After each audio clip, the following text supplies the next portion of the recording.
to stream from. Now, I will say this, the regulations and the requirements to be able to stream on your YouTube channel are constantly changing right now. They are 1,000 subscribers. There may be a watch hour requirement in the future as well. So just make sure that you have streaming enabled on your channel to begin with. If you are a brand new channel, this may be something that you don't have until you apply and get approved for maybe the partner program or even requirements below that. But make sure that your channel is enabled to have live streaming before you even watch this video. So log into your YouTube channel, make sure you have live streaming enabled on your channel, and then when you've got all of that figured out, let's go ahead and dive in. You're going to need two different things. All of them are free. Obviously, a YouTube channel, and then secondly, you're going to need some form of streaming software. Now, it doesn't matter which software you use. You can use Slobs, which is what you see me using right here, Streamlabs OBS, that's free. You can use OBS. You can use whatever you're comfortable with, whatever you feel at ease using when you're streaming. I love Streamlabs OBS, and I have a full tutorial walking you through how to set up your scenes, how to set up your stream, and I'll link that down below as well. Okay, so we have a YouTube channel, we have our streaming software. Let's go ahead and dive back over to YouTube and see what we need to do. Now, if you are in the old Creator Studio Classic, which you may be for a little while longer, I have a video showing you how to live stream from there. I'll link that down below as well. But going forward, 2020 and beyond, the new Creator Studio is going to be the one that you're going to be in. This is going to be the one that you're going to use. And so make sure yours looks just like mine does here. Once you are ready to live stream, you've got two ways to start the streaming process. Up in the upper right-hand corner, you're going to see Create, very familiar to you. You go here, you click Upload Video to upload a video normally, and right below that, there's going to be one that says Go Live. Now, over here, you've got the three identical icons over here, basically Go Live, Upload, so you can hit Go Live here or Create and Go Live. It really doesn't matter. Now, once you are here, you may see this. To start streaming, allow access to your camera and microphone. Don't do that. Don't worry about that. That will be going directly through YouTube. We definitely don't want to do that. So up here, you're going to see three different tabs: Webcam, Stream, and Manage. Go to Stream. This is going to be the one that we want to set everything up with. Now, there are two different types of streams on YouTube. There is a Stream Now or Go Live Now, and then there is a Stream or Schedule for Later, which they call a YouTube event or a live event. Now, how you discern between the two is right here where it says Schedule for Later. If you have that checked there, you will schedule it for an exact time. It really doesn't matter. One just goes live now, and the other will be scheduled for a later date. So I'm going to set mine up for Go Live Now just for the purposes of this tutorial. Now, up at the top, it's going to look very similar to an actual uploaded video. You will title your stream here to Tutorial Stream just here. So put your title there. You want it to be public if you want everyone to see it. And then you can have a private and an unlisted stream as well if you just want to send people the links, and only those people will be able to view the stream. Down here below, you're going to see your upload defaults for your videos or your streams. You can edit and change your description here, change the actual category of the stream like you normally would. And then once you have everything set up kind of the way that you want it, this is where all of the fun takes place. Make sure you let YouTube know if it's going to be directed towards kids or not. Hit yes or no for that. And then go to Create Stream, the blue button at the very bottom. Now, once you've hit the blue button that says Create Stream, this is where all the magic happens. This is the stream setup help dialog box that you will see to begin with. All of this is basically telling you exactly what I'm telling you now, just showing you how to do it. So basically, you're going to need a stream key. The stream key is going to connect your live stream software, Slobs, OBS, Ecamm, whatever software you're using, to YouTube. It's going to let YouTube to know what channel to stream on, and it's going to connect the two different entities. Now, you will also need a stream URL. Most streaming softwares provide that for you, but just in case you need it, you can copy that as well. So the first thing you have to do is copy your stream key. So there's going to be a bunch of different digits, alphanumeric, both letters and numbers. Go ahead and just click the copy button here within YouTube. It'll copy to your clipboard on your PC, and then navigate back over to Streamlabs or OBS, whatever you're using.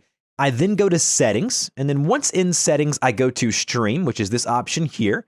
And then underneath streaming services here, you have the different services like Twitch, YouTube, Mixer, and whatever. So obviously we wanted to select YouTube. Now, the primary YouTube ingest server, that's the one that YouTube was trying to provide you earlier. Leave this the same here, and then go ahead and hit Control or Command V to paste your stream key. And then if you really need to match it up, make sure it's the same stream key, hit Show, and it'll show you, make sure it is the same stream key from YouTube. Now, once that is done, go ahead and click Done there. You've already inserted your stream key into Streamlabs OBS. Hop back over to YouTube just to make sure everything's the way you need it to be. Click Done on this box here. And this is going to be where you manage your stream. This is going to be the back end of your stream on YouTube. So make sure that all of these things are the way that you want them to be. Now, before you hit go live and you test your stream, there's a couple of things that you need to know.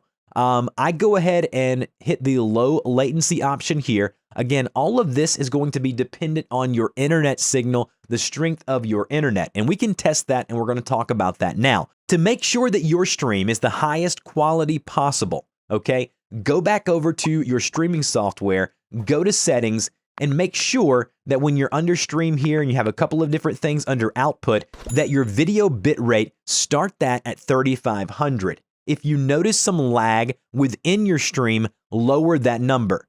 So the video bitrate is going to be the bitrate for your video.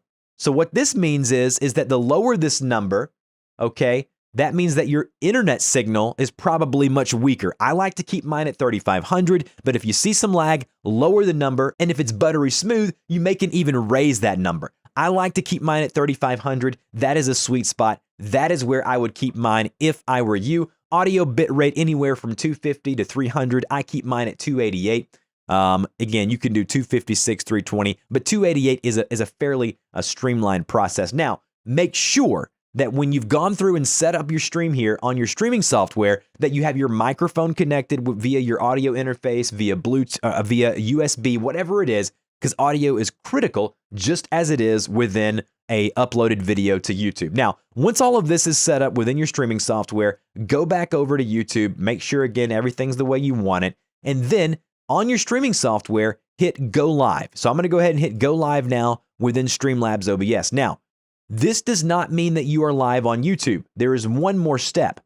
When you hit the Go Live button in your streaming software, that is only sending a preview, okay? Sending a preview to YouTube or wherever you're streaming to. So now if we look here, if we go here, you can see there is a preview box up here in the upper left-hand corner showing me and letting me see and listen to what I look like and what I sound like, okay? In order to actually go live on YouTube, you must hit the Go Live button on the YouTube backend, like right here.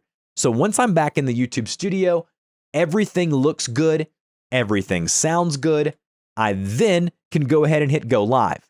But if I go to Stream Health here, I can see that my stream status is excellent. You want this to be in the green. You don't want to see yellow or red. You don't want to see poor quality. You want this to show as excellent. Go to Stream Health, make sure you're good to go, and then go over to where you see Go Live. Now, if you ever need to go and edit the settings of a stream, you can click the edit button in the upper right-hand corner. This will allow you to change the thumbnail, enable monetization, and change all of the stuff that we spoke about earlier. So go ahead and close out of that if you don't want to edit it. Now that we're ready to go, hit the blue Go Live button, and you will now be going live on the channel. Over here on the right-hand side, you're going to see the chat. Now, this is a very small channel. It's an older channel that I have. I highly doubt anyone will hop in the stream here, but if they did, you would be able to see concurrent viewers, how many people are in the stream, how many likes that stream has. Also, what you can see here is you have a chat box over on the right-hand side. If we click the three buttons there and then we go to pop out chat, you're then going to be able to pop that chat out here and see if people are chatting within your stream and respond to them from the chat box here. You can also hit those three dots and look for participants who are in the chat with you. Who are the people who are there on the stream? Very, very simple. All of this can be done within YouTube. Now, if you want to get even deeper than that, you can also monitor and see the chat within specific streaming softwares like Streamlabs OBS or OBS and do it through them. That's something that I recommend doing. But again, I cover all of that in my overview series of how to use Streamlabs OBS. So I highly recommend you watch that first and then come over here and learn how to stream on YouTube. That would be my advice to you. Now, if you want to see what this looks like here, I will actually go to my channel on YouTube and show you exactly what that looks like. So if I go to my channel on YouTube, you're now going to be able to see here, it says tutorial stream. It's got the red button there, live now. I'll click that button there. And as you can see, here is the live stream. It's looking really nice. I've got the chat over here and I am good to go. So that is how you live stream on YouTube from start to finish. If you have any other questions, please let me know. When you're ready to end the stream, make sure that you hit end stream within YouTube first. Are you sure you want to end your stream? Hit end, the red button there, and you are good to go. It'll say stream is finished. It'll let you know how many people watched your stream. It'll give you a little bit of data about the stream, and you are good to go. Now, where do these streams end up once you have completed or finished the stream? Now, if we go to our YouTube studio, the new YouTube studio, so if we go here, once we're at our YouTube studio, under videos here, go to where you see uploads. There is another tab here that says live. Click the live tab here. This is where you'll be able to go back, watch the live streams back. You'll be able to publish the live stream for your viewers to watch at a later date if that's something that you want to do, or you can select the streams. I recommend you don't keep them on your channel. There's some data that shows it's not good for a YouTube channel. Select those videos. Once you've selected it, go to more actions, go to delete forever, and then delete forever. Normally what I do is I actually change them from public to unlisted. That way only the people who have the links can actually watch them. That way I can always go back and see when I live streamed. It's just a way of me keeping track of kind of what I've done in the past. So that's my opinion. All right, guys, that is how you live stream on YouTube. Again, really appreciate you guys watching the videos. I'll have all the links down in